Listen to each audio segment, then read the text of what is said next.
The games started, those awful games that felt designed to expose the fracture lines in my heart. Brittany took the mic, well, the decorated wooden spoon, and shouted, "Next game! Who will get pregnant next?" The board had names on little pastel cards. Someone had already written mine with a glitter pen, and then crossed it out. Crossed it out. Laughter bubbled across the room like poison. Brittany slapped her knee. Not Grace, obviously. I ran to the bathroom, hands shaking as the door clicked shut. The mirror reflected a version of me I didn't recognize. Red eyes, moist cheeks, and a mouth trying so hard not to break.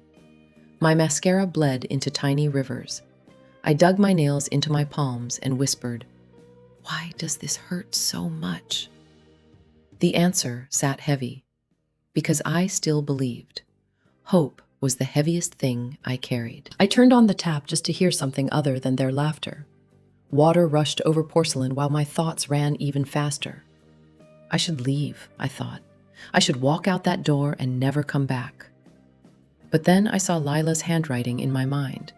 The way she'd written, "Can't wait to celebrate with you," in the invitation. She had no idea the party she'd planned was slowly unraveling me from the inside out. I dabbed at my face with rough tissue, dragging away mascara and the last of my patience. Someone knocked gently on the door. "Grace? It's me." It was Lila. Every muscle in my body went tight. I considered pretending I wasn't there, but she already knew. I forced my voice steady. "Yeah, I'm here." The door opened a crack. Lila slipped in and shut it softly behind her. Up close, she looked exactly like a Pinterest board. Soft dress, delicate necklace, that ridiculous sash with "Mom-to-be" written in gold across her chest. But her eyes were genuinely worried. "Oh my God, are you okay?" she whispered. "I saw you run off and Brittany can be a lot. She didn't mean—" "She did," I cut in, my voice thin but sharp. She meant every word. Lila's shoulders slumped. She leaned against the sink next to me, watching my reflection instead of my face. "I'm so sorry," she said. I don't know what I thought, that it would be fine, that you'd be okay because you're strong." She laughed weakly. "I guess I forgot strong people still bleed." I swallowed hard. "I wanted to be happy for you," I admitted. "I still am. But being here is like walking barefoot over broken glass." Tears flooded her eyes. "Why didn't you tell me it was this hard?" I stared at the warped reflection of us together in the mirror. Because every time I tried, someone told me to be positive or trust God's timing or just relax. I was scared you'd do the same. Lila shook her head. I wouldn't. But even as she said it, we both knew she already had. In small ways, in careless comments, in how she'd brushed off my last failed cycle as maybe it just wasn't meant to be. She reached for my hand. I let her hold it because I loved her. Because none of this was simple. "Come back out with me?" she asked. "We'll ignore Brittany. I'll keep her away from you, I promise." I wiped under my eyes one more time. The redness wasn't going anywhere, but the tears had slowed. I nodded. "Okay, but if she says one more thing—" "I've got you," Lila said firmly. "I swear." We walked back down the hallway together, two women carrying very different kinds of weight. The room snapped back into focus as soon as we stepped in. Balloons bobbed near the ceiling. Someone had started another game, guessing baby photos. The music was louder now, like the volume had crept upward while I was gone. Brittany spotted us immediately. "There she is," she sang out. "Thought you left, babe." "We were just saying we need people who actually want kids near the prediction board." A few people chuckled. A few didn't. Lila's fingers tightened around mine, just for a second. Then she dropped my hand and moved forward. "Brittany, enough," she said. "You're not being funny anymore." Brittany raised her brows dramatically. "Touchy, touchy. I'm just saying what everyone's thinking." "No," Lila replied, louder this time. "You're saying what you're thinking, and it's cruel." The room went strange and still. Plastic cups hovered mid-air. Someone turned the music down without being asked. Brittany rolled her eyes and took a sip of her drink.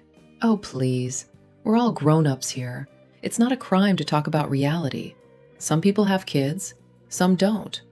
Some waste years trying instead of just accepting it and moving on. Her eyes slid straight to me when she said waste. Something inside me twisted, then snapped clean in half. You don't know anything about my reality, I said quietly. She shrugged. I know enough. You've been trying, what, 3 years? She tilted her head as if plucking a number from the air.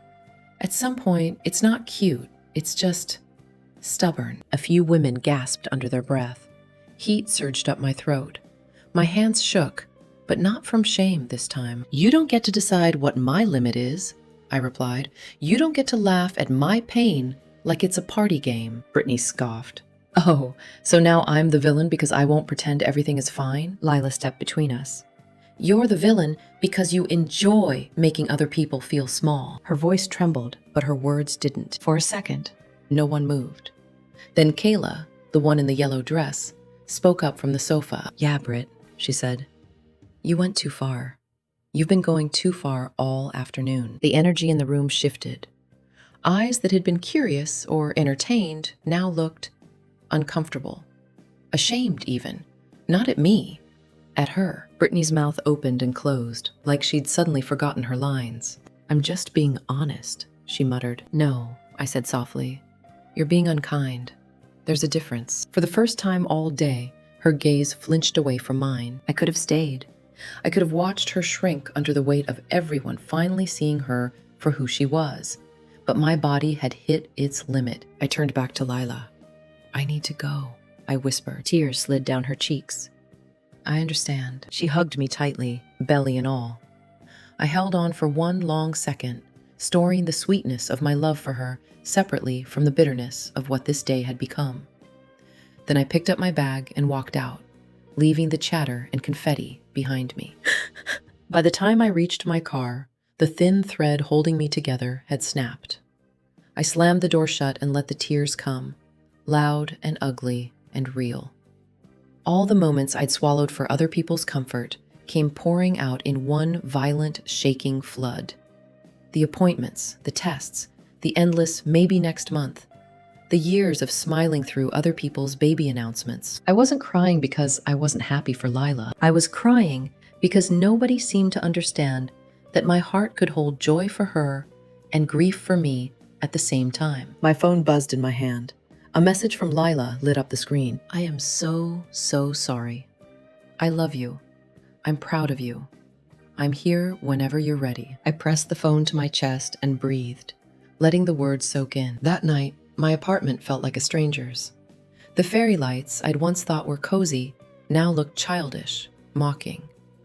I dropped my keys in the bowl by the door and stood there, shoes still on, like I'd forgotten how to live in my own space. I pulled out my phone and stared at the screen. No new messages except Lila's.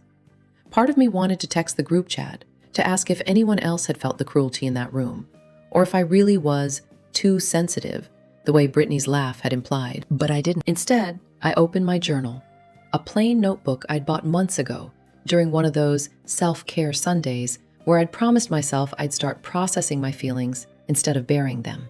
Today, someone crossed my name off a baby prediction board, and the room laughed. I don't know if I'm angrier at her or at myself for staying as long as I did. My hand shook as I wrote. The ink bled slightly where a tear had dropped onto the page. Over the next few days, I moved through life like I was underwater. Work felt distant. Conversations felt muffled. I smiled at the right times, nodded when expected, but inside, I was replaying the baby shower on a loop.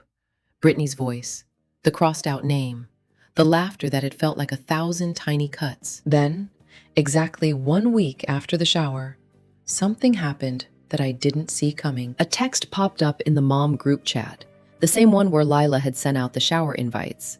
I almost ignored it, but the preview caught my eye. OMG, did anyone else see Brittany's brunch video? I clicked. Someone had posted a link to Brittany's Instagram story. It was from a brunch she'd attended that morning. Mimosas, avocado toast, the usual. But this time, the camera had caught her in full form. She was talking to a woman who just announced she was adopting. Adoption? I mean, if you can't have your own kids, I guess that's nice, but it's not the same, you know? It's like getting a knockoff designer bag. Sure, it works, but everyone knows it's not the real thing. The woman's face had gone pale. Someone off camera had gasped. And Brittany? She'd laughed.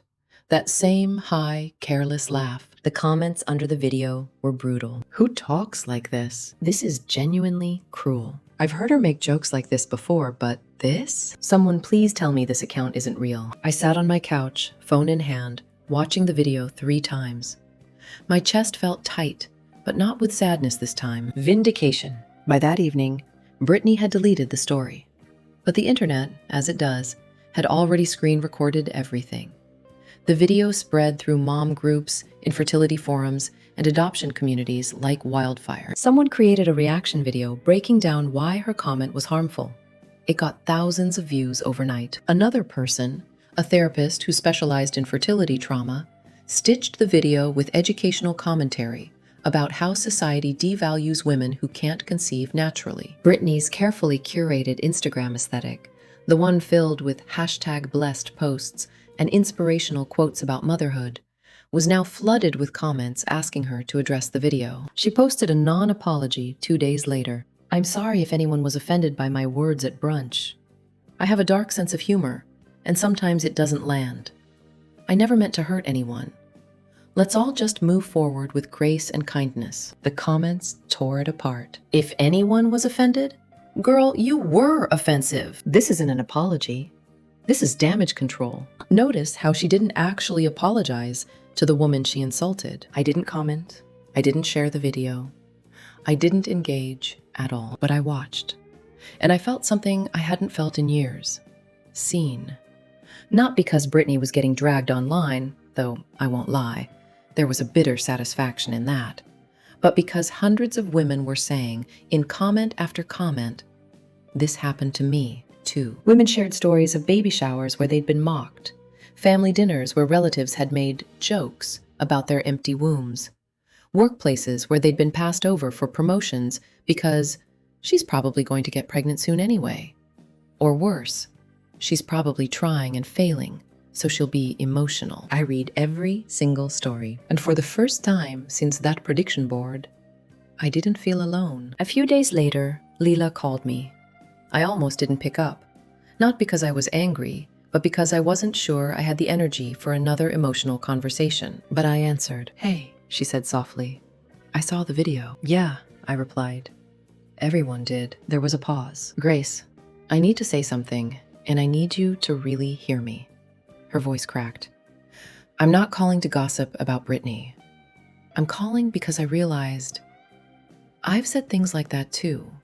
Maybe not as cruel, maybe not on camera, but I've made thoughtless comments.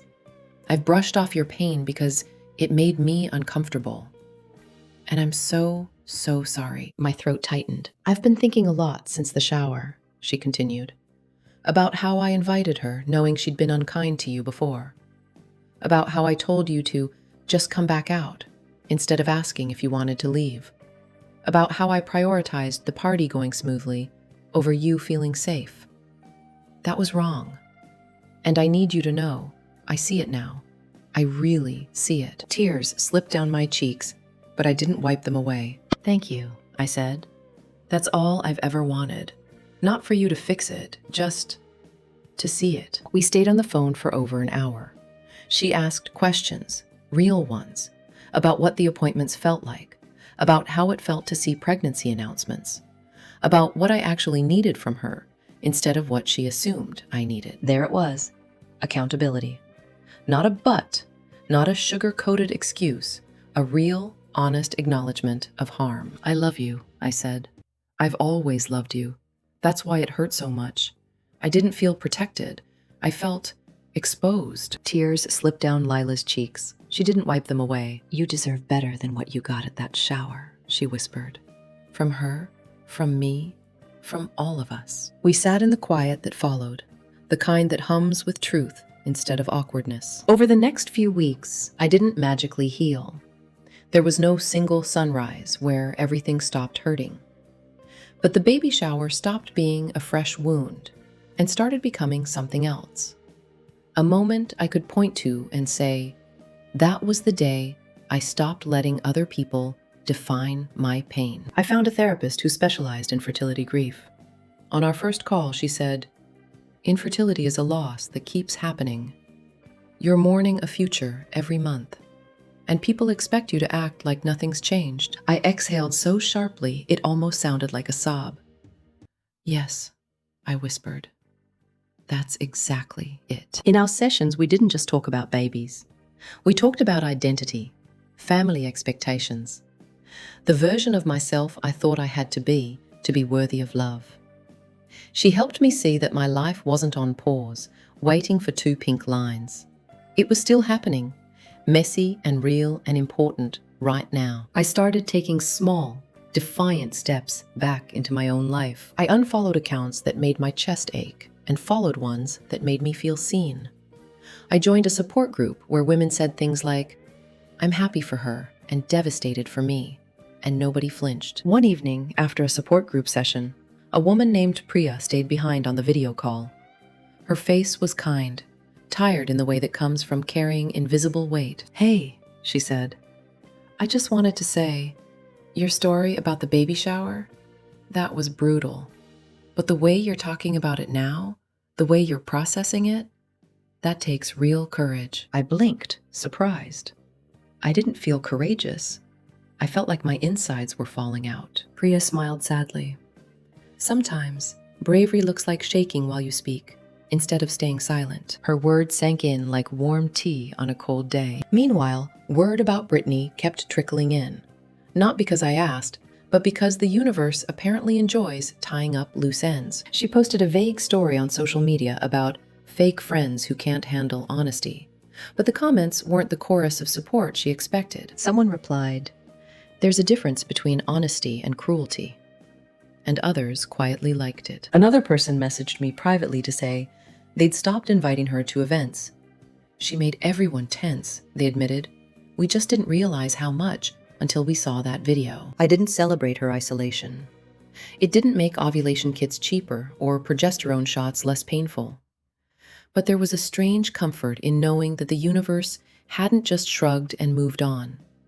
There were consequences, even if they were subtle and social, instead of dramatic and cinematic. Months later, Lila asked if I would come over and help her sort baby clothes. "No games," she promised, "just us. And maybe you can tell me which outfits are actually practical and which ones just look cute on Instagram." I hesitated. The memory of the shower was still a bruise, but it no longer swallowed my whole breath. I checked in with myself, the way my therapist had taught me. "Only if I can leave whenever I need to," I said. "No guilt." Leela put a hand over her heart. "No guilt. Ever again." Her house felt softer when I walked in this time. Fewer balloons, more quiet. The living room was cluttered with tiny onesies and muslin cloths. She'd made tea, the expensive kind she usually saved for guests she wanted to impress. "You're the most important guest," she said when I raised an eyebrow. "So you get the good tea." We folded clothes together in comfortable silence. Every now and then, Lila would ask, "Do you like this?" And I'd nod or shake my head, and we'd laugh about how absurdly small baby socks were. There were moments when my throat tightened, when I had to swallow hard against the lump that appeared out of nowhere. But I didn't push those feelings down. I acknowledged them, breathed through them, and let them pass instead of letting them root. At one point, Lila picked up a tiny yellow onesie and held it against her bump. "I want you in this baby's life," she said. "As much or as little as you can handle. Not because I pity you, because you're family, and because I know you'll see them as a whole person, not an achievement." Tears stung my eyes, but they weren't the sharp, bitter kind. They were warm, complicated, threaded through with love and grief, and something that might one day be peace. On my way home that night, I drove past the restaurant where Brittany's infamous brunch had been recorded. For a fleeting moment, I wondered where she was, what she was saying now that fewer people were laughing along. Then, for the first time, I realized it didn't really matter. Her opinion of my body, my timeline, my worth, it had only ever had as much power as I gave it. The baby shower had broken something in me, yes. But maybe what really shattered that day wasn't my hope. Maybe it was the illusion that I had to sit quietly in rooms that hurt me. Back at home, I lit a candle and pulled out my journal again. Dear future me, I wrote. I don't know how this story ends. I don't know if there's a baby or a different kind of life waiting. But I promise you this. I will not spend another year apologizing for my grief or shrinking myself to fit other people's comfort. I thought about all the women who were probably sitting in bathrooms at that very moment, hiding from someone else's thoughtless comments. I thought about their shaking hands, their quiet strength, their invisible courage. An idea formed slowly, like a seed cracking open underground. What if I could make a space for them? A place where their stories weren't punchlines, but prayers and protest and poetry. I didn't know exactly what it would look like. A blog, a channel, a support circle, but I knew what I wanted it to feel like. A room where no one's name was crossed out on the board. A room where nobody joked about wasting years trying. I opened my laptop and, for the first time, typed the words "Infertility Stories Safe Space" into the search bar. Resources popped up, forums, podcasts, accounts run by women who looked tired and fierce and tender all at once. I wasn't alone. I had never been alone.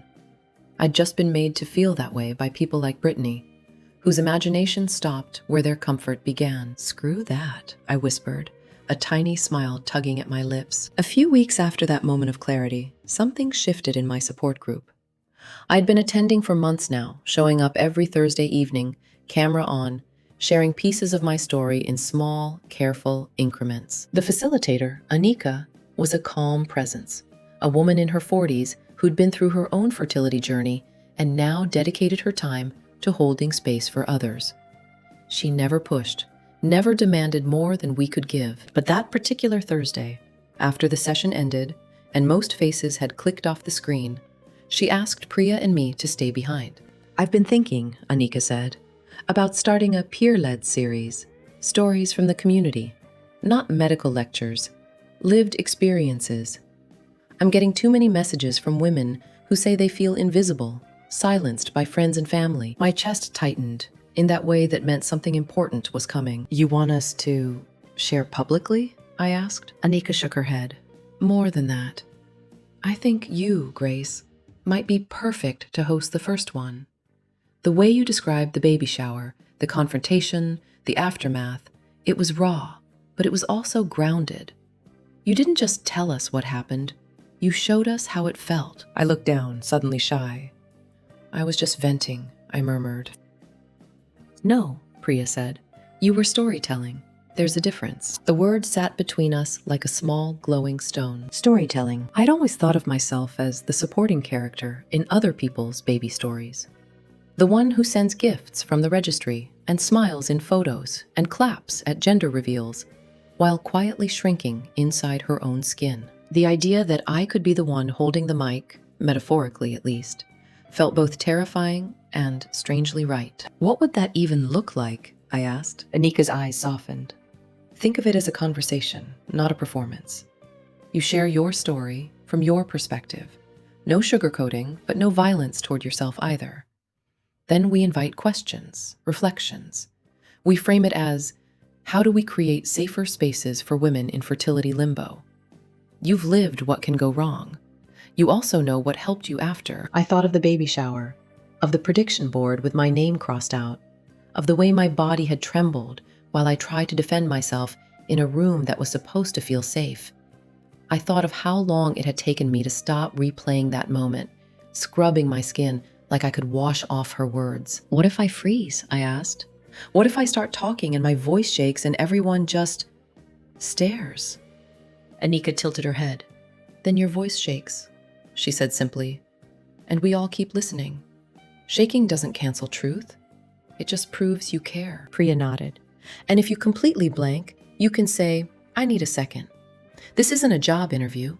It's a room full of women who already know how it feels to bleed quietly. The image of that room settled in my chest. A virtual circle where nobody laughed at prediction boards or crossed out names. A room where nobody thought it was funny to label your grief as drama. For the first time since the baby shower, my fear and my anger were pointed in the same direction. Not at myself, but at the culture that made women like Brittany feel justified and women like me feel small. "Okay," I said slowly. "I'll do it." Anika's whole face brightened. "I'm honored," she said. "We'll set a date 2 weeks from now? That gives you time to think about what you want to share. I'll host and manage the tech. You just bring your story." My story. The words felt heavy and holy, like I'd been asked to carry something sacred. For the next few days, the idea of that session sat in the background of everything I did. At work, during meetings about quarterly targets and project timelines, my mind would drift to sentences I might say out loud. "Jo mechimichala." I used to think I had to be the chill, infertile friend, the one who jokes about it before anyone else can. I thought if I made everyone else comfortable, I wouldn't feel the sting as much. But the sting doesn't care how polite you are. At night, I lay awake with my phone face down on the bedside table, resisting the urge to doom scroll through pregnancy announcements and fertility clinic ads. Instead, I reached for my journal. What broke me wasn't just Brittany, I wrote. What broke me was realizing how many times I'd broken my own heart to make other people comfortable. I underlined the sentence twice, my hand trembling a little. I remembered how I'd stayed late at work to cover for colleagues on maternity leave, smiling and bringing them gifts when they visited the office with their babies, pretending the sight of a stroller didn't make my throat close. I remembered the time someone casually asked, "So, when are you two finally having kids?" And I'd laughed and said, "When my uterus stops being dramatic," like my body was some bratty coworker instead of the home I lived in. Those deflections had once felt like armor. Now they felt like tiny betrayals, moments where I'd sided with the people who saw my pain as a joke. 2 nights before the session, I called Leela. She picked up on the second ring. "Hey you," she said, a smile in her voice. "How are you feeling?" I swallowed. "Can I tell you something?" I asked. "Always." I told her about Anika's idea, about the peer-led session, about how exposed it made me feel, and how right. She was quiet for a moment, soft, emotional. "Grace," she said eventually, "I know it's not my place to give you a mission, but if I could handpick one person to speak for women like you, it would be you. Not because I think you owe the world your pain, but because you have this way of telling the truth that makes people sit up and think, have I been that person? Have I hurt someone and not realized?" Her words lodged in my chest, right next to the old hurt and the new resolve. "What if Brittany somehow sees it?" I asked before I could stop myself. "What if she logs on under some random name and hears me talking about the baby shower?" Leela exhaled. "Then maybe, for once, she'll have to sit and listen instead of making jokes," she said. "But even if she never hears it, other women will. Women who've been Brittany'd at their own family dinners and church baby dedications and office baby showers. Speak for them, not her." The night of the session arrived faster than I was ready for.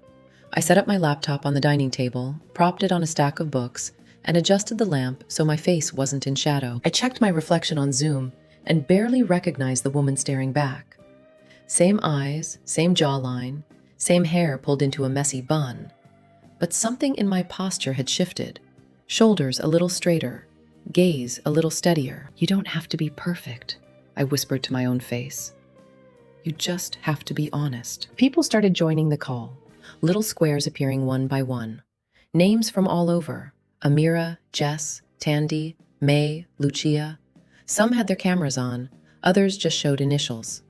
A few held mugs like talismans. One woman sat in the dim light of what looked like a parked car. Anika opened the session with a calm, grounding tone. "Tonight," she said, "we're holding space for stories that are often dismissed or joked about. There is no too sensitive here. If you need to turn off your camera, that's okay. If you need to step away, that's okay." Grace has generously agreed to share her experience of being hurt in a space that was supposed to be about celebration. My name in her mouth made my stomach flip. Anika looked directly into the camera. "Grace, thank you for being here." I unmuted my mic. My throat felt dry, but my voice still worked. "Hi," I began. "I'm Grace, and a few months ago, I went to a baby shower that broke me." I told them about the living room decked out in pastel colors, the games, the decorated wooden spoon, the prediction board. I told them how my name had been written in glitter, and then crossed out like a bad answer on a test. I watched people laugh, I said, like it was the funniest thing in the world that my womb had become a punchline. I described Brittany's comments, not exaggerating, not softening. The way she'd called my trying stubborn. The way she'd implied I was clinging to false hope. Then I told them about the bathroom, the shaking hands, the tap running full blast, the way I'd stared at myself in the mirror and wondered when exactly I'd started believing that being strong meant standing in rooms that were killing me. I think what hurt most, I admitted, was realizing how many little red flags I'd ignored before that day. The jokes about career girls who left it too late. The times she'd said, maybe motherhood just isn't for everyone, and looked straight at me. I kept telling myself, she doesn't mean it. That's just how she is. I chose the familiarity of her cruelty over the risk of losing the group. A woman's square flickered as she turned her camera on. Her eyes were already wet. That's exactly it, she said. You think if I call it out, I'll be the dramatic one, the difficult friend. So you make yourself small instead. More faces appeared. Nods, tears, silent agreement. I went on. I left that shower feeling like my hope had been publicly mocked, I said. Like believing it might still happen was childish. But here's what I realized later. The problem wasn't that I still hoped. The problem was that I was hoping in rooms that didn't have the emotional maturity to hold it. As I spoke, something unexpected happened. The memory of the shower, once a jagged shard, began to feel contained. Not gone, not healed, but framed. Instead of a chaotic rush of shame and anger, it became a story with a beginning, a middle, and a direction. I told them about therapy, about journaling, about the brunch video that finally made people stop laughing at Brittany's honesty. I didn't get justice in some big cinematic way, I said. She wasn't struck by lightning in the parking lot. But slowly, people stopped giving her their time. And slowly, I stopped giving her my power. When I paused, Anika stepped in smoothly. Thank you, Grace. I'd like to open the space for reflections or questions. Remember, we're not here to fix her story. We're here to honor it and notice what it stirs in us. Hands raised. Virtual hands, little icons, and actual hands on screens. A woman named Sophia spoke first. At my sister's baby shower, she said, my aunt joked that I should take notes before my ovaries retire. Everyone laughed. I laughed too. But I went home and cried in the bathtub. Hearing you talk makes me realize I wasn't overreacting. It was cruel. Another woman shared how her coworkers had thrown a surprise baby shower for someone in the office and decorated her desk for weeks while pretending not to notice that she, the one who'd had a miscarriage, was sitting 3 cubicles away, trying not to break. I've been telling myself to get over it for months, she said. But maybe what I need is to let myself be furious that they never even asked how I was. The chat filled with messages. You're not alone. I've had my name crossed off too, metaphorically. Thank you for saying what I've never been able to out loud. As the session drew to a close, Anika invited me to share one last thought. I used to think I was weak for leaving rooms that hurt me, I said. But now I think maybe the real strength is refusing to stay where your spirit is being chipped away. If someone thinks your pain is funny, that says everything about them and nothing about your worth. We ended with a collective deep breath, cameras flickering off one by one, like stars winking out at dawn. When the call finally ended, I sat alone at my dining table, the hum of the fridge the only sound in the apartment. My body felt wrung out, but lighter too, like I'd been carrying a boulder and had finally set it down where others could see it. You did it, I told myself. You told the truth. The next morning, I woke up to an inbox full of emails forwarded from Anika. Grace, thank you for your courage. I didn't know how much I needed to hear someone name the cruelty until you did. I thought I was being too sensitive about my baby shower until last night. My sister is the Brittany in my life. I think I finally understand why I feel so drained after every interaction. I read each message slowly, hand pressed against my chest, feeling the impact ripple outward. It didn't undo the baby shower.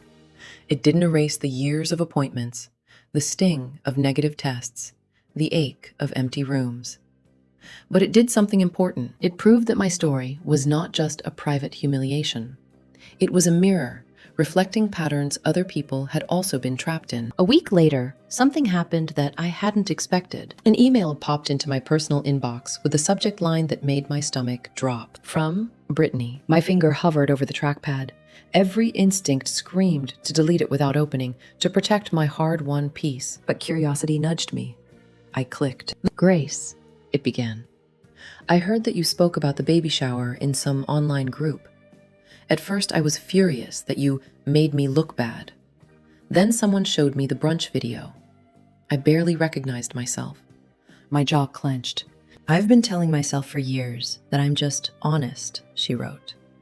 But I'm starting to see that honesty without empathy is just cruelty with better branding. I actually laughed at that line, a short, humorless sound. At least she'd named it. Chai, and it's only in the Gentles. I'm not asking for your forgiveness, she continued. I'm not even sure I deserve it. I just wanted you to know I'm thinking. And I'm sorry. For the bored, for the jokes, for not seeing you as a person, and instead using your pain as some messed up entertainment. She ended with, I hope you find whatever you're looking for, with or without kids. I stared at the screen for a long time. Part of me wanted to write back with all the things I'd never said. The nights I'd cried, the appointments I'd gone to alone, the way her words had echoed in my head while I lay awake, wondering if I was wasting my life on impossible hope. Another part of me wanted to hit delete and never think of her again. In the end, I did something simpler. I closed the email. I made myself a cup of tea. I sat with a complicated swirl of anger, vindication, sadness, and something like release. Then, when I felt steady enough, I hit reply. Brittany, I wrote, thank you for your email. You're right. Honesty without empathy can be deeply harmful. What happened at the baby shower hurt me more than you knew. I'm doing the work to heal from that. I hope you're doing the work to understand why you found it easy to laugh at someone else's pain. I paused, fingers hovering over the keys. I don't have the capacity to rebuild a friendship with you, I continued. But I do genuinely hope you become someone who would never treat another woman that way again. I signed it simply, Grace. When I hit send, my heart raced, but there was no crashing wave of regret, just a strange quiet. I hadn't forgiven her entirely. I hadn't detonated her inbox with rage either. I'd allowed myself to acknowledge the harm without tying my healing to her response. I realized, in that moment, that the baby shower no longer owned the whole narrative of my trying to conceive years. It was a chapter, a loud, awful, defining one, but still just a chapter. The rest of the book was still being written. In the months that followed, I found myself slowly reclaiming pieces of the woman I had been before the shower. Only, she wasn't the same. She was wiser now, sharper, softer in the places that mattered, and far less willing to apologize for taking up space in a world that demanded her silence. I continued therapy, continued journaling, continued showing up to the support group sessions where faces became familiar and names became etched into the quiet corners of my healing. With each story I heard, from miscarriages to failed transfers, from endless cycles to adoption journeys, I felt less alone. Grief braided us together, but so did hope. The gentle, stubborn kind. One evening, after a particularly emotional session, I found myself walking a longer route home. The city lights flickered like candles, each one humming with possibility. I passed by a boutique baby shop, the same one I used to avoid by crossing the street. But this time, I stopped. I didn't go inside. I didn't press my hand to the glass or stare at the tiny shoes lined like little prayers. I simply stood there, breathing. And for the first time, the ache didn't hollow me out. It simply existed. Quiet. Manageable. Mine. It felt like progress. A few days later, I received an email from a woman in the group named Elena. Grace, thank you for your story. I stood up for myself at my sister's baby shower last week. I told her friends to stop making jokes about my dusty womb. My hands were shaking, but I said it. I think you gave me that strength. My breath caught as I read it again. One story, one truth, one woman who dared to speak. The ripples were real. Leela and I found a new rhythm too, one built on honesty instead of tiptoeing. We had hard conversations, we cried, we healed. And when her baby was born, she sent me a photo of her daughter swaddled in a yellow blanket. I chose this color because you once told me yellow reminds you of hope. I stared at the picture for a long time, tears tracing warm paths down my face. And when I finally met the baby weeks later, holding her tiny body in my arms, I felt something shift inside me. Not envy, not self-loathing, not dread, just love. Pure and uncomplicated. There was still grief, yes, still longing, still the quiet sorrow that lived somewhere in my ribs. But now there was room in my body for more than one emotion. Joy could sit beside pain. Hope could sit beside uncertainty, and I no longer felt like a failure for wanting both. The night I realized the shower no longer haunted me, I was sitting at my kitchen table, tea cooling beside me, laptop open. The cursor blinked on a blank page. I knew what I wanted to write. Not a rant, not a plea for pity.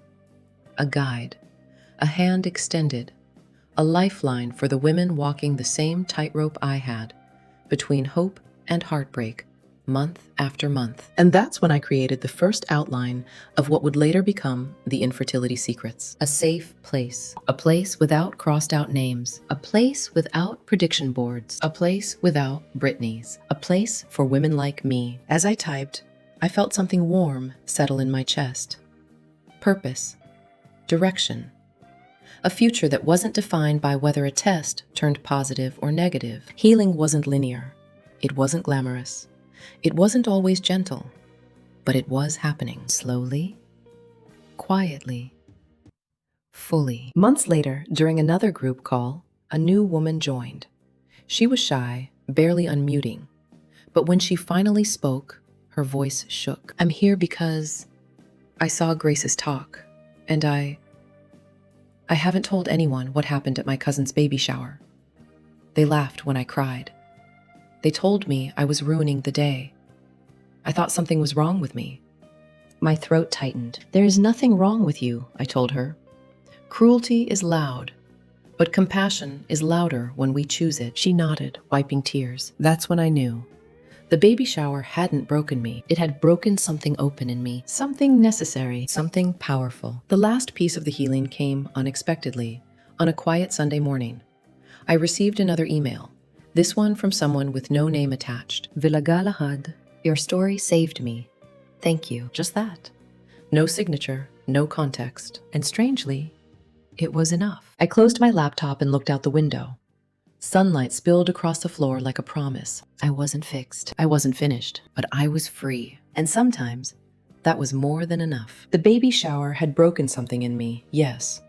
But in breaking, it had also revealed what I was made of, underneath all the years of trying to be palatable, trying to be easy, trying to take up less space. I was made of scar tissue and stardust, of grief that refused to be silent, and hope that refused to die. And now, I was made of purpose. Soft outro narration. If you're on this journey and you feel unseen, unheard, or misunderstood, I made something for you.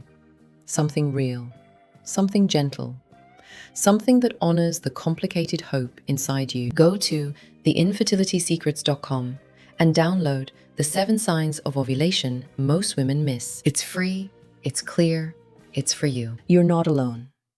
I'm right here with you, always.